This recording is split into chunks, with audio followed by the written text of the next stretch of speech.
as bold as lions.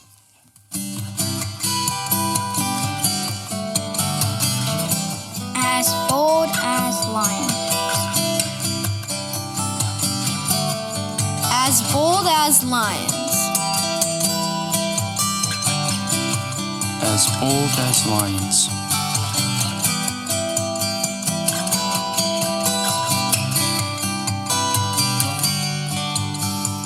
You're listening to the As Bold as Lions podcast.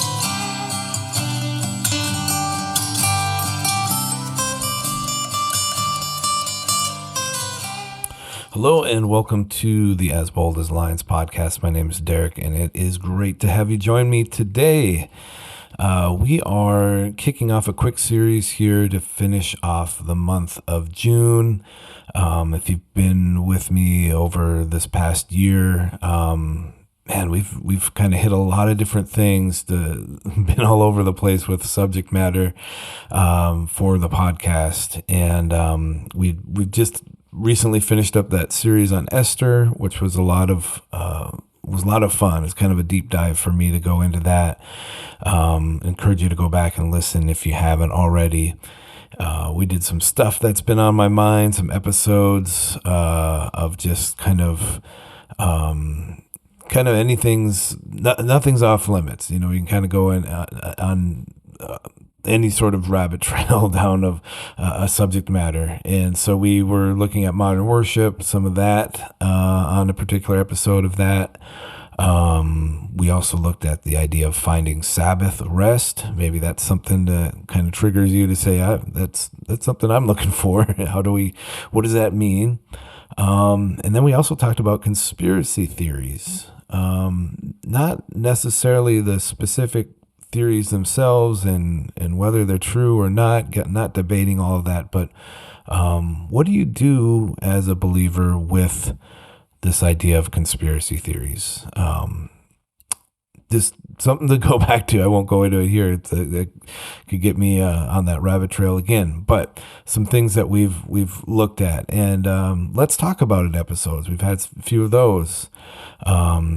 Just always a good kind of a quick nugget. I think the last one wasn't super short, but hopefully helpful as it talked about looking at scripture. And then just various one-off episodes throughout the year, and usually those tie into the blog articles that I write over at derekcharlesjohnson.com. You can also get those sent to your email inbox. So lots of different things. Lots of different material, and kind of where that leaves me as we dip our toes into the summer. I'm thinking I'm at the pool or at the beach as I say that, as we kind of inch our way into the summer. I felt like it's time to dust off this Summer of Psalms series, which we've done in the past. I think we did 3 years of it, maybe 2021, 22, and 23, and it's kind of been on a 2-year break. But in this series, it just seemed like it felt kind of with the summer months for some reason, taking a week in each of these episodes of looking at a handful of psalm passages, like a psalm itself, and kind of just walking through it. And if that's something after listening to today and the next couple weeks, you're like, I need more of that, then Summer of Psalms, Derek Charles Johnson, or As Bold as Lions, I guess you can kind of go back through the history and find more of those. We've done some of the more well-known passages like Psalm 23, 19, Psalm 51, Psalm 91, some of those ones where you kind of readily know either some of the verses or just what's going on in them. This time around, this particular summer, the Summer of Psalms, I wanted to sort of do it a little bit differently.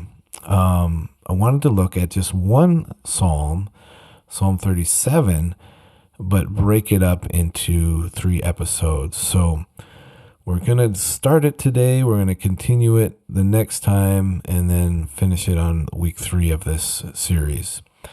My focus in my quiet times this year, in personal, like devotional times, much of it has revolved around just going into the Psalms this year. And I'm kind of slowly working my way through the book. My process is just kind of reading a psalm every day, or if it's a lengthier type of psalm, maybe breaking it up. Like maybe, if it's over 20 to 30 verses, something like that, I might just do the first third of it or something. And it just gives me something to focus on. Usually I read through something like that and there's a verse or two that pops out, and I might write that down in my journal, might write some other thoughts as I'm going through the rest of the passage. Like here's what I think God's saying. Here's what I'm drawing and I'm pulling out of this for today. And then a lot of times that just kind of leads the rest of my quiet time and into my prayer time as I'm meditating on different things that the Lord is showing me through that particular passage. And so, kind of full disclosure, these episodes, a lot of the time, especially with the blog and different things that kind of get pulled in the podcast, whatever, a lot of times it starts with a devotional that I've already been doing and already kind of been meditating on. And then I kind of start to grab onto these things, pull out things from the passage, and then just some of my own personal reflection. Just kind of the idea of here's what I'm pulling out of this, and then laying that out then as something to present, something to just, I've already been meditating, I've already been chewing on this, and I'm going to share it with you. So that's a lot of what I've done with the blog and the podcast over the years. Just kind of that. And into that, there's this bit of a struggle of as I meet with the Lord, are these things that I should just be kind of treasuring up for myself? This is just, Lord, something for me personally, and it's not meant to be shared, or is it more than that? I have to be careful to not just make any personal time of study something that always becomes something that can be shared. Like here's something I just learned from myself, so I've got to share it. Like I think we can do that, especially as we're in ministry, and just make everything like this thing that I have to then turn into a sermon or a mini, sort of sermon. And that's great. I think we encourage each other through that sometimes, but sometimes there's just like, here's something the Lord said to me, and I just need to sit on this, and I just need to be prayerful through this. This is something that's speaking personally to me through this season of life. Maybe I come across somebody else who's going through something similar and I can share that, but not everything needs to be given the amplification of a literal microphone, which is what I'm behind right now, or the keyboard or whatever. So hopefully that makes sense and you understand that. I want to apply things certainly to my own life first, and to say that like I'm also wrestling with these passages and not just saying, hey, here's what you need to do. Like I'm speaking that to myself and saying, okay, Lord, what do you want me to do through a passage like today, Psalm 37. So we're going to look at the first 13 verses here, and each of these subsequent weeks are like 13 or 14 verses. I'm in the ESV. I'm going to read Psalm 37, 1 through 13, and in kind of that passage in its entirety, and then we're going to look at some main takeaways. So it begins like this. Fret not yourself because of evildoers. Be not envious of wrongdoers, for they will soon fade like the grass and wither like the green herb. Trust in the Lord and do good. Dwell in the land and befriend faithfulness. Delight yourself in the Lord, and he will give you the desires of your heart. Commit your way to the Lord. Trust in him, and he will act. He will bring forth your righteousness as the light and your justice as the noonday. Be still before the Lord and wait patiently for him. Fret not yourself over the one who prospers in his way, over the man who carries out evil devices. Refrain from anger and forsake wrath. Fret not yourself, it tends only to evil. For the evildoers shall be cut off, but those who wait for the Lord shall inherit the land. In just a little while the wicked will be no more. Though you look carefully at his place, he will not be there. But the meek shall inherit the land and delight themselves in abundant peace. The wicked plots against the righteous and gnashes his teeth at him. But the Lord laughs at the wicked, for he sees that his day is coming.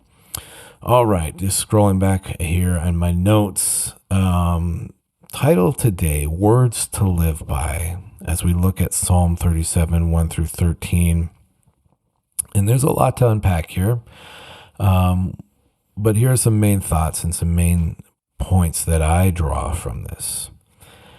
The first thing that stands out is that we are to look at the commands. The words to live by in this passage, look at the commands. As I try to sum up these first 13 verses, I realize there's this big part that comes across is these are things to do to live out in our daily lives. We go back over what I just read and we inventory some of the commands that the psalmist is giving here. And there's several. Like I'm a note taker in the Bible. I'm a highlighter. I'm writing things all the time. I have kind of one of those journaling Bibles, so it lends itself well to that. But right off the bat, and you might want to underline some of these things. It says, "Fret not, and be not envious." After that, it says, "Trust, do good, dwell in the land, befriend faithfulness." Goes on to say, "Delight, commit to the Lord, trust, be still, wait patiently." Again, it says, "Fret not." Then it says, "Refrain from anger, forsake wrath." And a third time, at least in my translation here, "Fret not." So in the short list I just read, we have about 15 commands or urges, these pleas from the writer to say, do this, do something. Or sometimes to not do something, like not to fret. And these are really directives that point us to a life that will honor God if we do these things. It's going to be a life lived well if we can commit to these things. And there's promises that are then also connected to the directives. And we can't miss those, especially verses 4, 5, and 6. It says, "Delight yourself in the Lord, and he will give you the desires of your heart. Commit your way to the Lord, trust in him, and he will act. He will bring forth your righteousness as the light and your justice as the noonday." So there's a direct correlation from the command, the directive we're supposed to undertake, and the promise of what's on the other side if we do that, if we're obedient. It's sort of like an if-then type of thought process. At least that's how I look at it. We see that sometimes in other parts of Scripture, especially in the Old Testament. If you do this, then I will do this. If the people do this, then the Lord is going to act this way. So even for just a few short verses, this is a lot though, right? This is a lot to take in and be like, man, there's like 15 different things he's telling me I should be doing here. I think of just one of them, the command of fret not. That's repeated again and again. And I don't think that's on accident. It's as if the writer of this psalm is saying, I know life can be difficult. I know evil abounds. I know what's out there. I know that I'm trying to say do these things, but these are hard times that we live in, and the things themselves are hard to do. But I must remind you over and over and over, fret not. I like how another translation, the CSB, it's a Christian Standard Bible, it translates it this way: be not agitated. And I went into Merriam-Webster, the dictionary online, for a little help here. To be agitated means feeling deeply disturbed or worried. The idea of being agitated is a disturbance. You're shaken up, you're stirred up, you're disturbed. In Psalm 37, at least in these first few verses for sure, it's telling us, don't be that way. Don't get all stirred up. Don't get all agitated. Don't be fretful. Don't let your mind go down that path. How do we not then follow this course of agitation, fretfulness, worry? I think there's some other commands here that keep us back on the right track. He says, trust in the Lord, do good in the land, delight yourself in the Lord, be still, wait on him. Yeah, they're hard things, but if we practice those, if we do those on a daily, regular basis, those are going to start to replace the worry, the fear, the doubt, the agitation that we feel. And I do feel like a lot of us are just agitated and just in this daily state of turmoil and worry. And this psalm is just encouraging us to say, don't camp out in that land. Don't go there. Be mindful of the Lord. Trust in him. So we're looking at the commands first. There's a lot there. You can kind of read over that again and just, like I said, highlight and underline. Secondly, we're looking at how he protects, how the Lord protects. As you walk through this passage and really the whole Psalm 37 itself, key takeaway I have is that God's going to provide. He's going to watch over his righteous ones. And we're going to see this a little bit more specifically in the next few episodes, the next couple episodes. But I love simply that the title that my Bible gives this psalm, it says, he will not forsake his saints. I don't know if your Bible, your translation has a title next to Psalm 37, but mine says, he will not forsake his saints. And maybe there's something similar. Is God concerned about justice? Does he have a heart for wrongdoing that is done to his people? He certainly does. It says he will bring forth your righteousness as the light and your justice as the noonday. There's a commentary I read. It said, put it this way. It says, if we trust in the Lord, delight in him, and give over our burdens to him, he will vindicate us. He will show the trusting believer's righteousness as clearly as brilliant light reveals everything it shines on.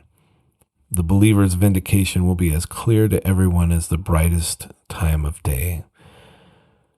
Romans 8:18 states, for I consider that the sufferings of this present time are not worth comparing with the glory that is to be revealed to us. He is protecting us. The Lord is protecting us. He's causing justice to be revealed. The righteousness of your cause will be seen in the full light of day. All will see it. All will know that you're not in the wrong. You're protected from slander. Your protection of your good name in Christ won't be soiled, won't be dragged through the mud. I love that. I see this more and more as there's believers who are just quietly and patiently laboring in the kingdom, humble servants. And they're being kept from being pulled into conversations where their name is disregarded, is disgraced, that because their actions are above board, because they're obedient to the Lord, there's nothing bad that can be said about them. The Lord's protecting them. He's watching over them. He's guarding their good name because that name represents him. Verse 9, the evildoers shall be cut off. There are many, many times where the contrast of the wicked and the righteous shows up and appears in the Psalms.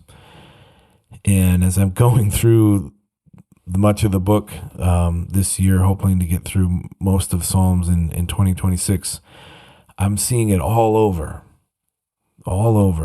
And the fate of the wicked, the fate of evildoers, their eventual demise, it's not good.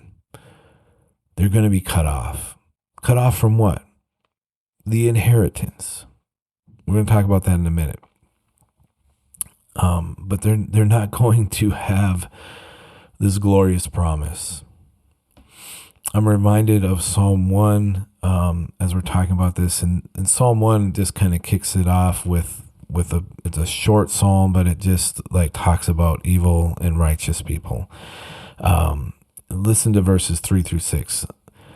He is like a tree, this is a righteous man, planted by streams of water that yields its fruit in its season, and its leaf does not wither, and all that he does, he prospers. The wicked are not so, but are like chaff that the wind drives away. Therefore the wicked will not stand in the judgment, nor sinners in the congregation of the righteous. For the Lord knows the way of the righteous, but the way of the wicked will perish.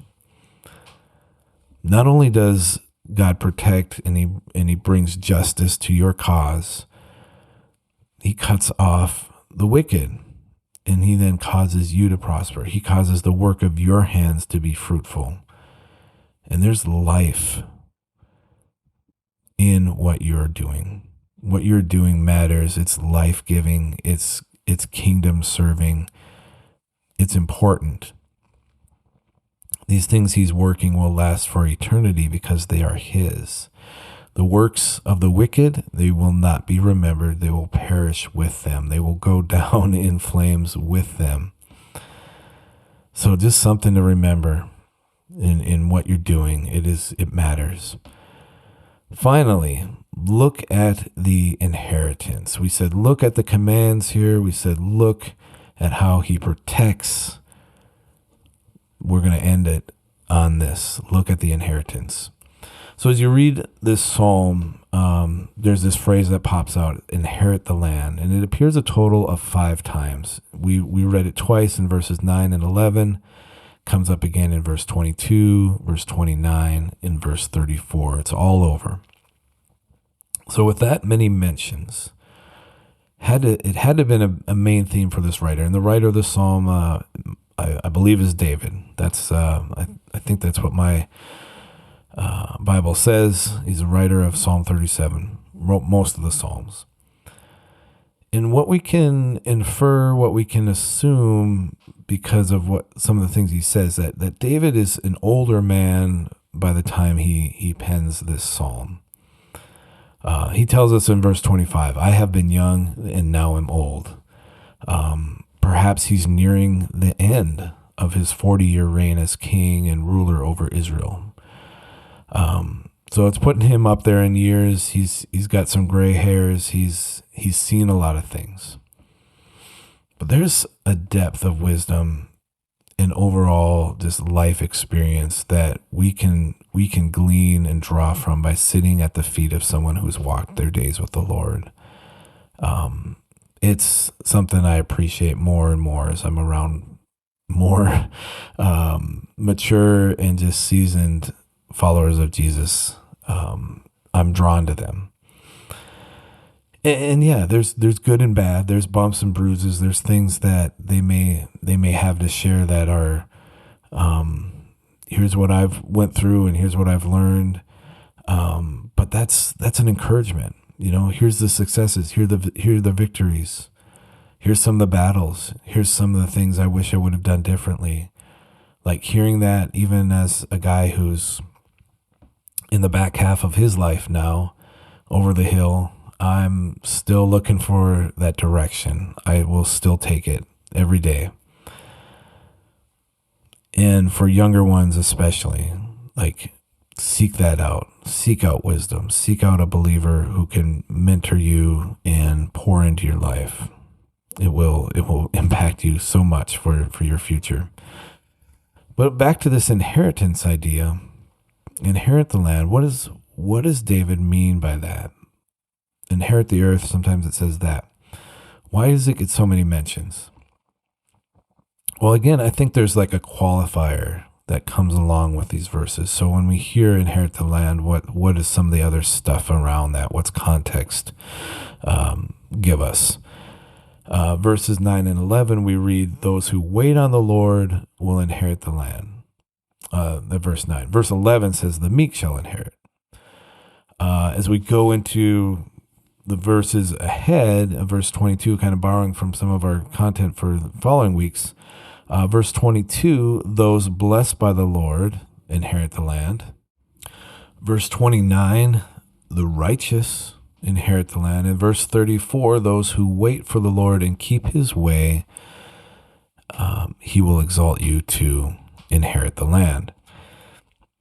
So putting the kind of the qualifiers or those other words around this phrase, the promises for those who wait, the promises for those who are meek, are righteous, they're blessed, they're chosen by God, they keep his ways. In short, all those things that we saw in point 1, all of those commands like do this, trust, fret not, all those things, those people that keep those things, that walk in those ways, they will be led to an inheritance. What is the inheritance? I think it's a here and now and a not yet sort of thing, an eternal thing, and also a present day in the moment thing. Nearing the end of his life, David was certainly thinking of the eternal promise. He's thinking about the land he would come into very soon. It's going to be glorious, an eternal reward, rest in the Father, a place that we all long for and we hope for in Christ, that we'll see one day. But it's also something we experience now, the land God is calling us to take as believers, the land he's calling us to rise up and say, I'm giving you this, like go into the battle and take it. And this isn't a passive thing. We don't just sit around and wait for this to fall into our laps. We don't just kind of say, that's great, Lord, I'm just going to, sit over here and just wait for you to just give it to me and hand it over. I believe it's God calling us to act, but it's these acts of meekness, of kindness, of humility, love, compassion. Those things are going to prevail, as opposed to the opposite of any of those things, which are the ways that the enemy works, through pride, through envy, hatred, selfishness. Jesus' own words in the Sermon of the Mount echo Psalm 37, Matthew 5:5, blessed are the meek, for they shall inherit the earth. We're talking about this inheritance, and it's tied into Psalm 37. There's this meekness, this humility, those chosen by God. This inheritance is a real promise, both now and forever. We live on mission as believers, realizing that the land is ours to take if we faithfully obey, if we trust, we walk with the Lord. And one of the questions I'm going to pose to you, and it's throughout these episodes on Psalm 37, what is the land God is calling you to inherit?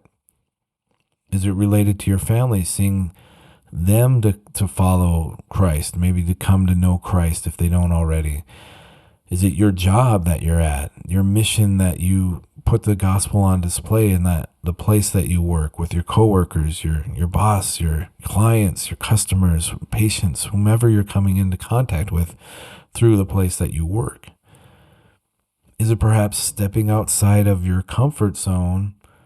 Maybe it's a career change, a profession change, a different path of some sort, and it's this vision God's given you for something. He's laid it on your heart, and it's like, that's the land that I'm called to take, and I'm called to inherit, and I must go towards that.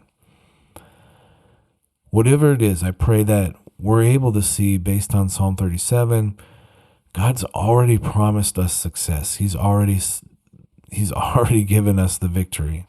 He's already said he'll be with us. These plans that are going to come against us, and it's not a matter of if, but of when, they're going to be thwarted, because he said that the wicked will not be remembered. So honestly, after we consider all of that, what stands in our way? What holds us back? I think we have to consider that, and we have to be prayerful over this. Lord, what's the land that you want me to inherit? What's the land you want me to take? I know the eternal promise, and I'm moving towards that each day that I live. Like, Each breath is a breath closer to being with you. But in the meantime, what am I supposed to be doing, and how do I live it out for you today? I'm thankful to have you join me today for this first of this series. Studying Psalm 37 has given me a ton to think about, and I'm loving that we can dive in some more into this specific psalm. And there's been a lot this year as I've been going through it, like, oh, that would be a good one. This would be a good one. There's so much, but for some reason I just landed on Psalm 37. I'm like, this is the one I want to go through and spend some time in. So I'm looking for the next 2 weeks as we continue on.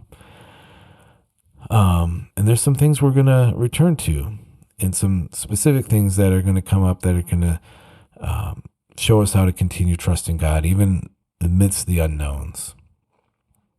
But I'd urge you to go back and revisit, especially these first 13 verses. Maybe you want to read the whole psalm and kind of just be soaking in it a little bit. But especially over the first part here where we looked at these commands. Look at then how God protects. Look at the inheritance that he has for you. And I pray that strengthens you and encourages you, and it causes you to be ready to face whatever comes at you today. Knowing God's with you, he's real. He's never going to leave you or forsake you. His plans are for good and not for harm. And we can trust him. Well, guys, thank you again. And as we prepare for the rest of June, I'm just going to leave us with our theme verse, as we always do, which is Ephesians 5:15 through 17. But I'd love to hear from you. If there's anything I can pray for, anything that you're just kind of thinking through, just need a listening ear, you can email me, info@derekcharlesjohnson.com. That's DEREK, Charles Johnson, JOHNSON. I would love to hear from you. But Ephesians 5, our theme: be very careful then how you live, not as unwise, but as wise, making the most of every opportunity, because the days are evil. Therefore, do not be foolish, but understand what the Lord's will is. We'll see you on the next one. Take care. Bye-bye. Hey guys, this is Derek Charles Johnson. You have been listening to the As Bold as Lions podcast. I am a blogger, a songwriter, an artist. And if you've been encouraged by this podcast, please go ahead and subscribe and share, and head over to derekcharlesjohnson.com for more encouraging content. God bless.